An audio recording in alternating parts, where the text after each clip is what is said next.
à tous, j'espère que vous allez bien. Donc aujourd'hui, je vais vous parler de la régulation des centrales frigorifiques, non plus avec un prestation neutre, mais avec une sonde de pression. Je vous rappelle, une centrale frigorifique, c'est X compresseurs en parallèle, et on vient fractionner la puissance en agissant sur le nombre de compresseurs en fonctionnement. Comment? Pour l'instant, on a vu, grâce à un prestation neutre, qui vient avec un automatisme démarrer et couper des compresseurs suivant deux modes, mode FILO, first in last out, et mode FIFO, first in first out. Bien, alors nous on va utiliser maintenant une sonde de pression. Alors je reviens sur le graphe proposé par Danfoss avec son prestation neutre, pardon. Et bien pourquoi? Tout simplement parce que on va faire exactement la même chose avec une sonde de pression. Je vous rappelle, nous on ne veut pas que la pression dépasse une valeur, pression maxi, et on ne veut pas qu'elle descende en dessous d'une pression mini. Donc sur une centrale positive, on aimerait bien que la pression de collecteur soit inférieure à -8 et supérieure à -15. Donc que ça varie entre -8 et -15. Jusque là, ça va. Donc là ici, avec notre sonde de pression, quand la pression sera supérieure à la pression correspondante à -8, on demandera, comme avec un zone neutre, on demandera à ce que le compresseur, qu'il y ait un compresseur en plus en route.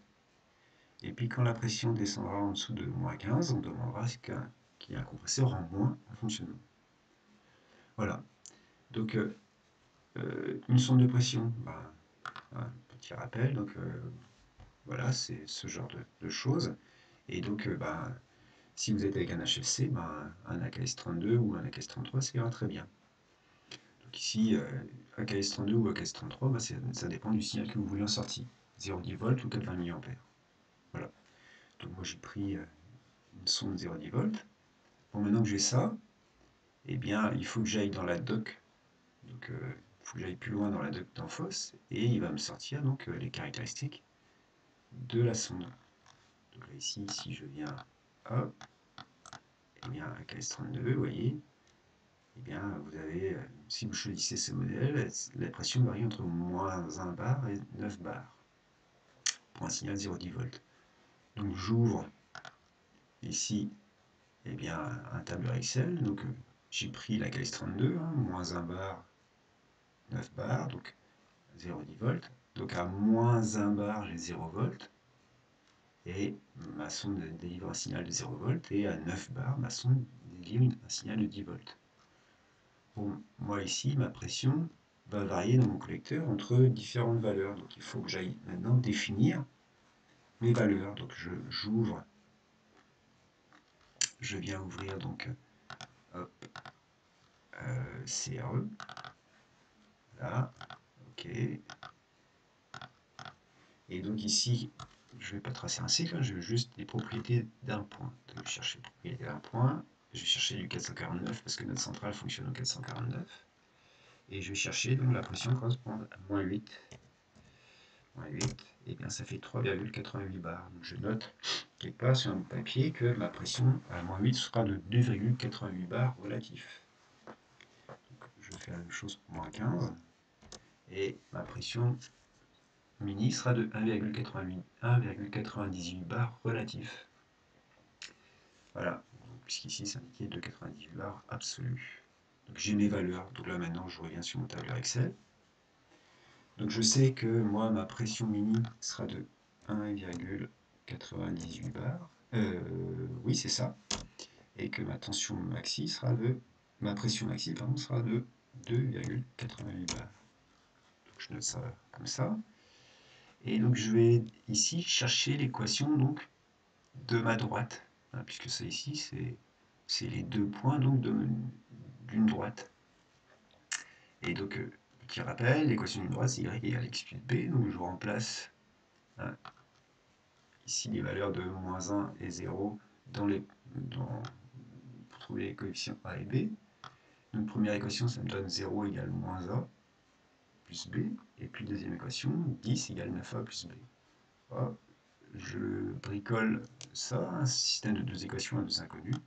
Je fais l'équation 2 moins l'équation 1, j'arrive à en déduire que a égale 1, et je viens injecter la valeur de a dans l'équation 1, j'en déduis que b égale 1. Donc ça y est, j'ai mon équation. Donc ça veut dire quoi? Bah, ici, à moins 1, j'ai l'équation, c'est ça, ok, pardon, égale ça plus 1. Voilà. Donc ici, j'étire. Et bien ma tension, pour 1,98 bar, ma tension sera de 2,98 volts. Et pour 2,88 bar, ma tension sera de 3,88 volts. Ça y est, j'ai tout, j'ai plus qu'à écrire mon programme. Donc, pour écrire mon programme, je reprends ici le programme que j'avais écrit avec un prestazan note. Vous vous rappelez, ici, demande de plus de froid, demande de moins de froid. J'enlève ici mon zone note, il n'existe plus. Et je viens donc rajouter, moi, les contacts, le contact sec que je vais fabriquer à partir donc de ma sonde de pression. Alors, ici, regardez, j'avais choisi un automate juste avec des entrées tout ou rien. Donc il faut que je change d'automate. Donc je vais chercher un automate avec des entrées analogiques. Voilà, je prends le premier.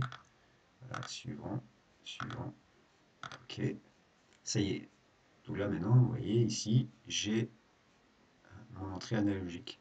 Donc je vais prendre le contact sec de la première entrée analogique. Et puis je vais prendre un deuxième contact sec d'une deuxième entrée analogique pour simuler mon demande de plus de froid, demande de moins de froid. Maintenant je viens ouvrir hein, le paramétrage de A1 et A2.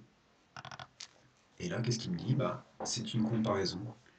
Donc nous ici, on va comparer l'entrée, la première entrée automate analogique à une valeur de référence. Valeur de référence, voilà, ici, ça sera notre point pression maxi, donc supérieur ou égal. Et donc on a dit 3,88. Donc il ne prend pas les centièmes, donc ça sera 3,9 volts. Ok, donc qu'est-ce que j'ai écrit? Quand la tension délivrée par ma sonde de pression sera supérieure à 3,9 volts, donc 2,9 bars, eh bien je vais enclencher M1. Demande de plus de froid. Et quand est-ce que je dois enclencher M2? Quand ma pression descend en dessous de 1,98 bars, donc 2,98 volts. Donc ici je vais mettre inférieur ou égal. Donc ici IB, et l'autre 2,98, il ne prend pas les centièmes, donc ça fera 3 volts. Et je fais OK. Voilà, et je n'ai plus qu'à faire ma simulation. Donc voilà, je vais passer en run. Donc là ici, mon entrée demande de moins de froid est à 1, normal, puisque ma tension est inférieure à 3 volts. Donc là ici, je vais remonter au-dessus de 3 volts. C'est délicat, c'est sensible. Là. Voilà, donc là ici, j'ai 3,3 volts. 3,3 volts, ben je suis en zone neutre. Je suis ni en demande de plus de froid, ni en demande de moins de froid. Donc on a dit si la pression remonte à 2,88 bars, ce qui fait 3,9 volts, eh bien je vais enclencher un compresseur. Donc ici, doucement, je fais remonter. Voilà, j'ai bien 4,3, donc je redescends. Voilà. Ma pression est passée au-dessus de 3,9 volts, j'ai bien donc enclenché un compresseur. Donc ma pression est redescendue et voilà, mon signal est de 3,4 volts. Alors on pourrait se poser une question, 3,4 volts ça fait quoi? Eh bien ici ça fait en fait 2,4 bars, puisque c'est plus 1. 2,4 bars, ici ça correspond à combien? 2,4, pardon, donc ça fait 3,4, excusez-moi. Ça fait donc, ma pression de collecteur là est de moins 11,6 degrés, donc au fond, si ma tension est de 3,4 volts. Imaginons maintenant que la pression remonte à nouveau au-delà de 3,9 volts. Je devrais normalement enclencher à nouveau un compresseur. Elle va diminuer. Voilà. Et donc je suis bien avec donc 2 compresseurs en route. Si la pression remonte encore, je vais enclencher mon troisième compresseur. Je vais venir me stabiliser. Hop. Vous avez vu, c'est très sensible. Je suis descendu tellement bas que ça y est, j'ai recoupé mon compresseur numéro 3. Enfin bref, voilà. Donc vous avez le fonctionnement donc, avec une sonde analogique. Vous avez donc tout maintenant pour pouvoir faire un programme et donc écrire un programme et régler une centrale frigorifique. Voilà, je vous souhaite une bonne journée.